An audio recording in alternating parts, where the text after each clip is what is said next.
What is going on, guys? Winner Kills here, and welcome to round 2 of our locals this week. Here on the feature, we've got VW on the left, piloted by my friend John, versus Beetrooper on the right, piloted by my friend Partho. He was on the channel, I think, last week with a first place Beetrooper list. If you guys want to check that out, I'll leave a link to it up in the top right, as well as a link to the previous round, round 1 of our locals this week, which got uploaded yesterday. But as these guys get ready to duke it out, let's take a look at the poll results here. I asked you guys who would win round 2, VW or Beetrooper, and as I'm recording this, about just a little over 500 votes, and a large majority going to the VW strategy. And you know, that poll result looks all right to me. I think that makes sense. You know, VW can put up some pretty crazy boards. Yeah, they do win the die roll, Beetrooper, so that's going to help them out quite a bit, making it so they don't have to play through Crystal Wing, Shen Chuche, which I think Crystal Wing on their Link 2 is almost just GG's a majority of the time, that being Armor Horn. And speaking of, normal summoning Killer Needle, and then summoning Sting, or Pin the Bullseye, and then going into the Armor Horn with that. There's an Effect Veiler on the Armor Horn, but he does have the extender in that of Twin Bow the attacker, so did have the extender there, which you absolutely need to have at that point. I suppose Sting Lancer could help as well, getting a body on field, since they did use a hand trap. So yeah, does have the extender, but still missing on the additional normal summon is going to hurt just a little bit. Going into the Invincible Atlas now, and using its effect, attributing itself off to go ahead and summon out a Beetrooper from the deck. It's going to go ahead and summon out the Sting Lancer. Sting Lancer effect to go ahead and add a Beetrooper spell or trap, and it's going to go ahead and add the Fly and Sting, which is basically a counter trap monster negate. And I do apologize that our Beetrooper player's mat is a little off screen.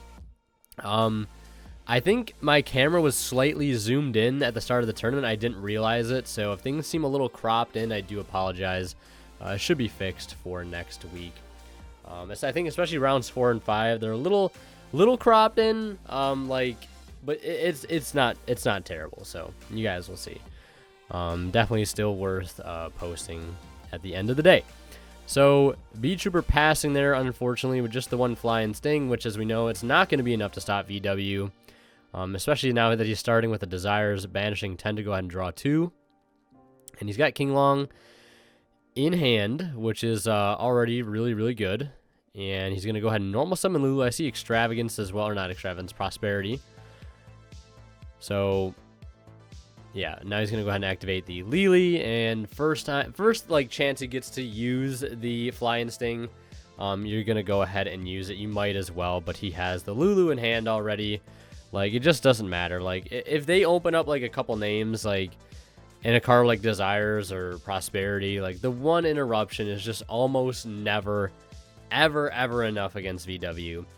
That's kind of like the trade-off I think the deck has, is, like, it is a 2-card combo deck. You need 2 cards to play.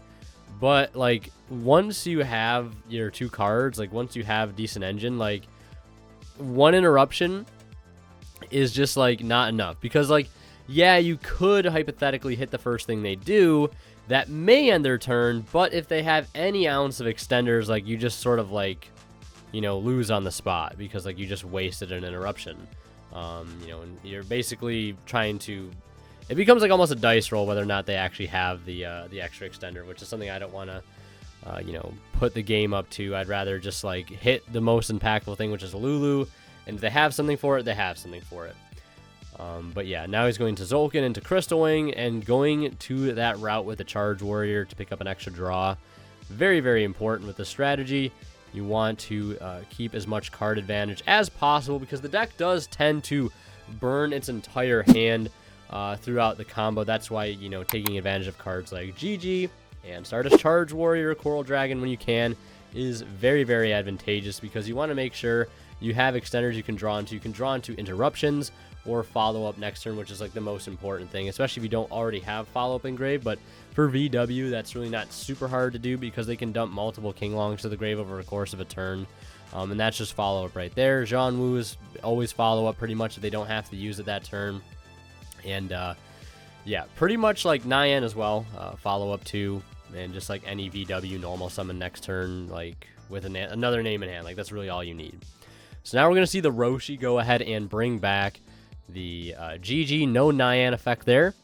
And we're going to go ahead and see what he's going to go ahead and bring out here. My guess, probably Shen Shen. It's this really cool level 9 synchro that says any card sent from the field is banished instead. I don't know if you guys heard of it before, but if you haven't, now you know. You should watch out for that card. It's a really, really good card.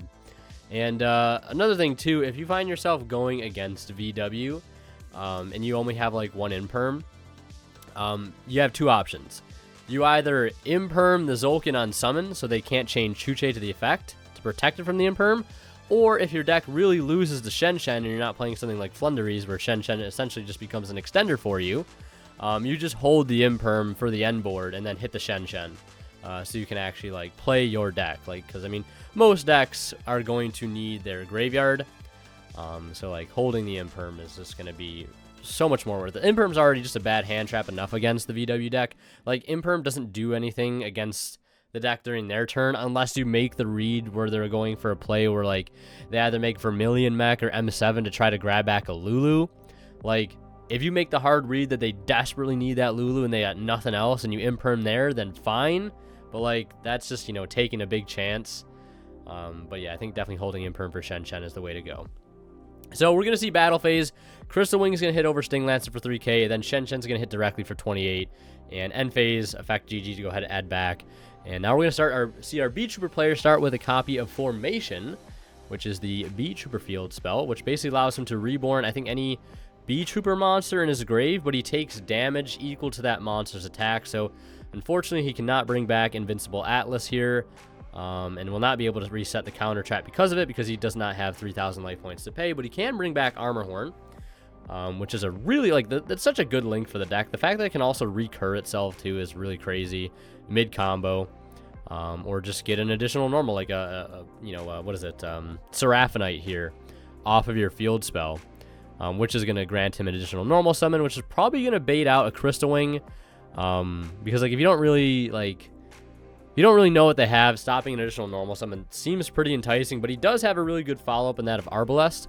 And Arbalest on summon can actually revive one from grave, I think, a Battle Wasp. But it also has a neat float effect, whereas if it's destroyed, it can actually summon a Battle Wasp from the deck. So he's going to go Battle Phase and knock off another 1,000 life points, leaving him just at 200 here. And I think we're going to see him go Chainlink 1 Arbalest, Chainlink 2 Formation. Arbalest is going to get to summon from the deck a Battle Wasp monster, and he's also going to get a token off of the Formation that has, I think, 1,000 attack and defense, just a Beetrooper token. And now Sting is getting summoned here, and this is all happening in damage steps, so you cannot imperm. Really, really good interaction here. So the Sting the Poison is going to fully resolve here, grabbing another copy of Twin Bow. Not Twin Bow, I keep getting a mix up. Pin the Bullseye. I should know that. I played this engine in Speedroid many, many moons ago. And speaking of Speedroid, Speedroid will be actually on the channel in the next round going up tomorrow, so keep an eye out for that. But now we're going to see him link into the Insector link, and he's going to activate his effect to go ahead and equip one of his other insect monsters with another insect from the deck by discarding Goki Pole. I know the graveyard is a bit cut off here, and I do apologize for that. But he's discarding Goki Pole as cost, and the Insector link, as you might imagine, is going to go ahead and get hit with Imperm. You don't want to let him get access to Resonance Insect at this point, because even with Shen Shen on the field at this point, Resonance Insect can still get its effect when banished, which would actually be a lot easier to pull off now. But he's going to go ahead and dump Goki Pole, and Goki Pole is going to activate to go ahead and search as Tekapede, which is just another extender here. Basically kind of like an Aqua Spirit for insects, so he's going to go ahead and banish the Invincible Atlas. And has access to another Link 4 here. He could, yeah, so it looks like we're going to see him go for either Link 4 or Link 3. The Seraphim Link doesn't seem too good here because he doesn't have anything really to revive. Like, you really want to be reviving Sting on the opponent's turn for a Surge plus a Negate. But instead, we're just going to see him make another Invincible Atlas. And the Fly and Sting is going to reset itself since he controls an insect monster, I think, with 3,000 or more attack. And that's pretty much going to do it for his turn, except he's going to try to go into... Or no, Battle Phase has already been exhausted here, I was going to say. Otherwise, he could clear Shen Shen, but Yeah, battle phase is exhausted, so he's going to just pass turn there. A truly valiant effort, but this is probably just going to be game here. He could literally just crash Crystal Wing into his into the Invincible Atlas, and then attack with GG, and that's GG. But he's going to go ahead and play it out here. Maybe he's really, really afraid of the Flying Sting. I'm not entirely sure. So we'll see. He does have Prosperity in hand, which is something I feel like you definitely don't need currently. He does have Nyan Engrave. He's got Lulu in hand, and of course, Lulu is going to get negated by Flying Sting. But again, you really don't care here. He's got Kinglong Engrave. Yeah, just more gas in the tank. So that is going to do it for game one. VW taking it. Beetrooper, you know, being able to actually fight through Crystal Wing, Shen, and Imperm that turn. I got to give the deck props there for being able to actually play through that and not fall flat completely. But it is still a really good board to try and get through at the end of the day, so it is what it is. But as these guys get ready to start game two, I want to mention a quick shout out to Imperium Duelist, guys. They just came out with two really fire playmats, the Millennium 4.0 playmat and the Designator's Mansion mat. Check it out on their site below. And don't forget, Friday, they are restocking their Demon Slayer themed deck box.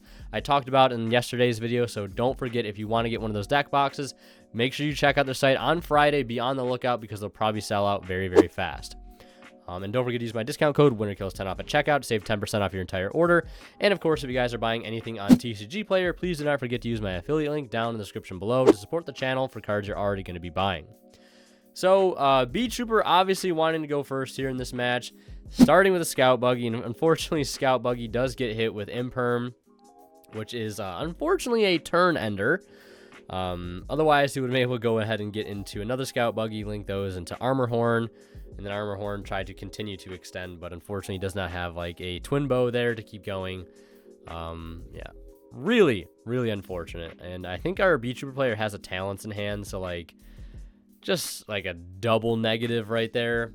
That's like I really like Crossout Designator this format, just because like if your deck can play it, of course, because not every deck can, like if you can allot the space, but like Imperm is just such a crushing card sometime, and Talents and Call by obviously don't do anything about it. So like I really like Crossout Designator to be able to stop cards like Imperm. But we are going to go ahead and see, or Lance even. Forbidden Lance also works as well too. A little spicy tech there. Or Book of Moon, but Book of Moon really wouldn't be too valuable here because he needs the other monster to be face up to keep going. But you know, our VW player is doing VW things, getting into the Zolkin, setting a card, bringing out Crystal Wing here, resolving a GG, Nyan effect to go ahead and summon itself out when he summons a level 3. Roshi effect, I think targeting the GG there, so we can go ahead and send a spell. Yeah, it's going to go ahead and send another Kinglong, and you can go ahead and revive another one here. Looking at Lily. Yeah, so we're going to go for Lily here. And now we're going to see him Synchro 6, Nyan getting banished. There's Charge Warrior, pick up a draw. I think he drew into another VW name there. And at this point, he could go for a rank 6 with the Charge Warrior and Roshi for M7. Or the Lily and Charge Warrior for M7, and then just Zhanwu back a level 3 tuner or non-tuner, whichever route he decides to go ahead and make Shen, which is going to be game. Because he can just do the classic attack with Shen, attack with Crystal Wing, Shen effect on attack declaration to recycle one from banished, Crystal Wing negate, and then Crystal Wing gains 28 attack for 58. So it's 28 plus 58, plus the damage on top of the M7, which I think Scout Buggy only has like 1,000 attack, so that's 17 right there. And this is just going to be game right here as soon as he decides to enter the battle phase. So the M7 will attack over for a ton of damage, and then 28 from Shen. And then Crystal Wing attack, Shen effect to put one back from banish, because he does have a banished monster. Crystal Wing negate, gain the attack of the monster negated, go up to 58, and that is going to be game. So if you guys want to see more of my content, click on one of the videos popping up on the bottom of the screen right now. And last but not least, I want to give a special shout out to our Divine level channel members, and they are Cadillacs84, Pony Stark, Tweeter0226, Keith Stidgers, and Black Ninja Money. Thank you guys so much as always for your extremely generous support of this channel.